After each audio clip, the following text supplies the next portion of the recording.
Good evening and Merry Christmas Eve to all of you. Millions anxiously awaiting COVID relief could be waiting even longer. House Republicans today blocked efforts by Democrats to give Americans bigger direct payments than Congress passed in its $900 billion relief package. The move comes after President Trump, a rare Democratic ally, refused to sign the bill, demanding the individual checks be increased from $600 to $2,000. So what happens next? Danny Spiewak breaks down the possible scenarios here, plus has new reaction from lawmakers tonight.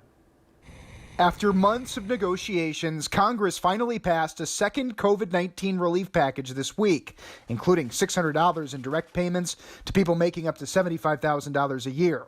It was all set until President Trump threatened to veto. I am asking Congress to amend this bill and increase the ridiculously low $600 to $2,000. Trump's request for $2,000 is what many Democrats have supported all along. The American people need to know with certainty that Democrats are trying to get them higher stimulus payments. House Majority Leader Steny Hoyer took the House floor on Christmas Eve to propose increasing the payments to $2,000, but it needed support from Republican leadership and failed.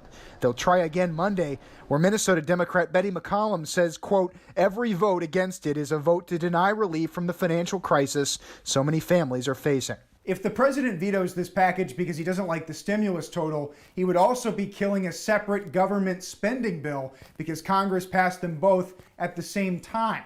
If it all fails, there could be a government shutdown coming at the end of Monday. With that in mind, House Republican leadership targeted the government spending bill on Christmas Eve, proposing to take another look at the foreign aid money as President Trump called for, Minority Leader Kevin McCarthy tweeted.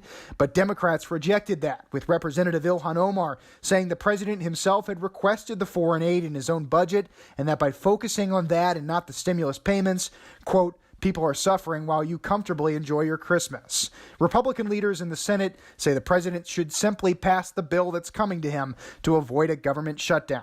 The best way out of this is for the president to sign the bill, and I still hope that's what he decides. Danny Spiewak, KARE 11 News. Speaker Pelosi says the COVID-19 relief and government spending bill has been processed and will be headed to the president in Mar-a-Lago for a signature or veto. Trump hasn't said when he'll make a decision.